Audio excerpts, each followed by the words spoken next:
So let's start with Tyrod. Having kind of a veteran guy in here, what does he got to bring to that room? Say it again. Tyrod Taylor. Yeah, I can't hear you. What was that last part? What does Tyrod Taylor bring to that room? Oh, professionalism. He sets a standard on how we go about our business, how we study our accountability. He's fantastic. How's Drew Stanton been? Good. He's a little comedic input and experience, and just a pro as well, knowing how to go about his job, study, being accountable for his business, and getting everybody on the same page. I was watching him the other day. He was never far from Baker. Has that been kind of the theme? That's kind of the plan. Yeah, the theme and the plan. And that plays out every day in the meeting room, on the field, and we're all in it together. We're all learning a new offense together. So we're all rely on each other for the input and feedback and all those things. Over what we just saw, how much was just running the plays, just getting it going, and how much was really refining things and tuning things into what it's going to be? Well, we're learning an offensive system, a language, and all those things. And when you're doing that, everybody tries to start at the same point, move together, and then we'll figure out what we have and move in those directions to accentuate the talents of each guy as we go along. Talk about Baker Mayfield a little bit, and just what have you seen from him from a development standpoint from day one to now? Well, the best part about Baker is he's hungry. He's humble and he's hungry, so he has a chance to learn every day. His mind's not closed off to anything. He knows he needs to know a lot. He knows that the game's different at this level, and there's a lot of things that he needs to get up to speed on. So that part's fun about him, and he takes it each day, and he's hungry, and he learns a little bit more each day, and he fights through all the things that are uncertain one day to the next, trying to find clarity. He mentioned that his progress hasn't been as fast as he would like. There's times when it seems like, we watched him one day throw some interceptions out here. Do you have to kind of help him through that process of not getting discouraged because he's so hard on himself? That's the thing I like the best about him. He's not satisfied with where he's at. There's always another level for him. He's trying to find it each day. I'm here to help him find it. And the rest of the guys in that room, we're all trying to help each other find our next day, what our next best self is going to be. And as long as we all come in hungry, we'll all have a chance to make strides each day we're in the building. I'm sure there's a million things that a rookie quarterback is trying to pick up and trying to improve at.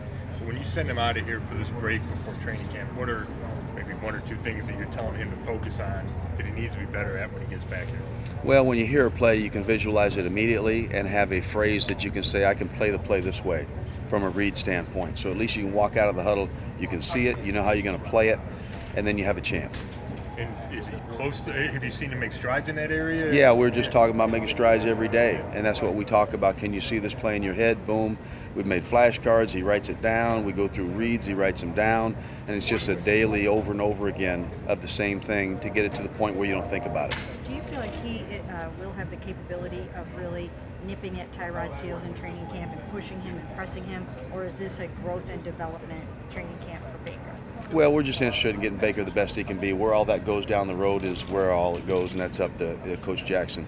But just getting Baker the best version of himself every day. And we have so much room to go in that area, we'll just keep it to that and let it go. You've coached against Tyrod. I'm sure you watched the tape during the evaluation process. Now that you know him a little bit, what didn't you know? I'm so excited to have him. I just can't tell you how excited I am to have him. The standard that he sets and the consistency every day, from the time he's in to the time he's out, I have not seen a guy keep those hours in the springtime. It just brings some comfort level. You can trust him, and every day he backs that up. So it's a very comfortable feeling with what you're going to get from him every day. You know exactly what you're going to get. And just the experience level, what he sees that from his time playing that other guys might not see at early ages.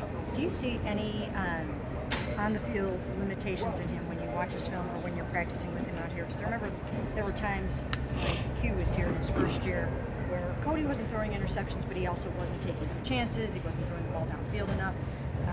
Tyrod, I mean, is he willing to throw it over the middle? Is he willing to take some chances?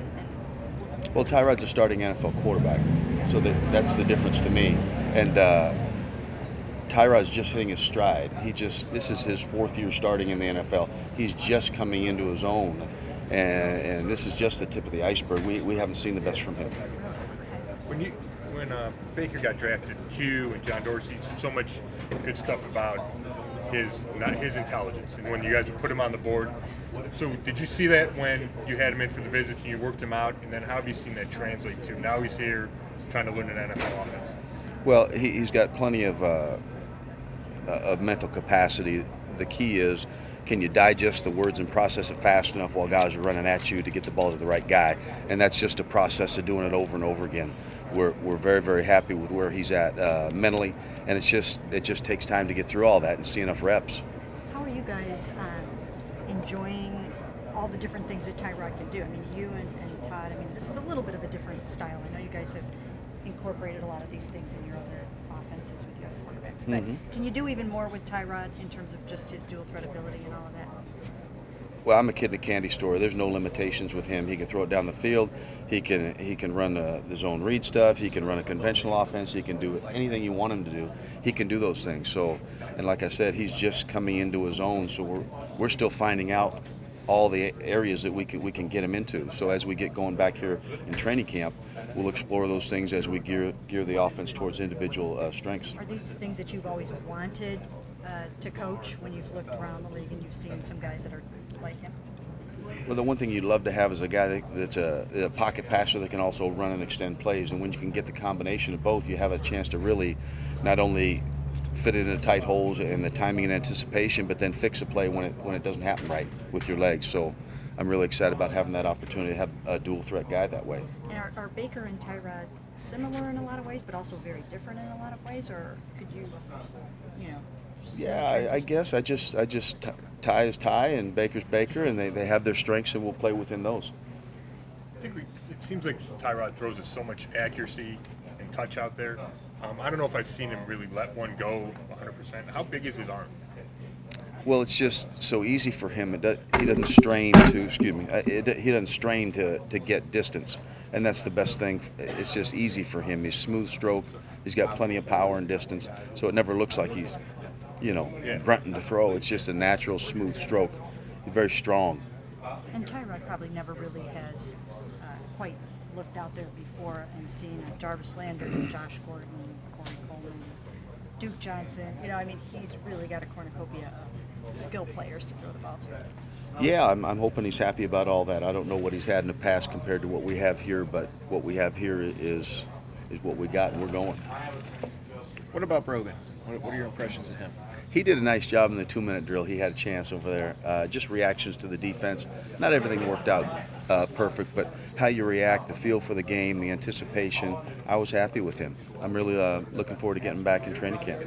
You get a chance to sit down with him. I know the focus is on the guys that are getting more chances and the number one pick and all that, but just, you ever sit down and just get to spend some time with him? We did this morning. Yeah.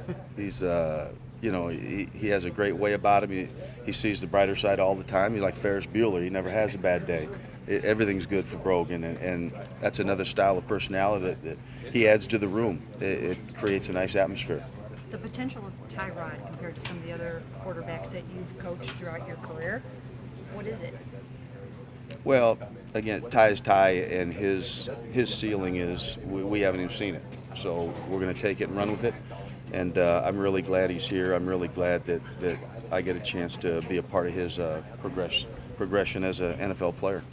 I know you were asked about Drew earlier, but yesterday Baker said, if you don't get along with Drew, something's wrong with you. Did he really? Yeah. I mean, what's his personality like that I guess he can fit in anywhere? Baker would say that about him. Well, he's so quick-witted. He sees things before they happen. He may throw a line out there that you don't even know he's zinging you with because the delivery's so dry. And it's just fantastic. He's a step ahead of everything in the comedy department. And he's really an underrated player. How about Just a couple more. just you personally, what has it been like for you to come here, after what happened in Cincinnati? Is this sort of a reinvigoration for you? Yeah, I love being here. I love being with guys I know, and I really enjoy the new relationships with the guys that I hadn't known before I came here. And there's always a silver lining, and here it is. I'm really excited to be here. I love the building, love the way my family's been treated since I've been here, and all that's going to be good. And as these quarterbacks play better and better, we'll put wins on the board, and we'll do exactly what we're here to do. What's Todd like to work with as a coordinator? He's good because he's a detailed guy. He's a get-it-done guy. And you can say anything you want. If you got an idea, you bring it up. There's no subjects off limits, and at the same time, we're going to have fun doing it. Every room has a veteran, except the one here last year, but you have two. Have you had that before? And Yeah. How much does that how much easier does that make your job? Well, it makes it easier because these guys are professional veterans. You know, not every veteran means it's a great deal, but the guys that we have are certainly, they go about their business with a level of accountability and standard that they're setting not only for the room, but for the offense and the team in general. We heard throughout the pre-draft process, we heard some stories about Baker having a really super high football IQ and being really great on the whiteboard. Can you address what his football acumen is? Well, he's right where he's supposed to be. It's not, you know, he's not Albert Einstein, but he's not on the other side either. He's right where he's supposed to be. He's Baker Mayfield, and that is plenty to handle an NFL playbook and handle his progression here with the Cleveland Browns.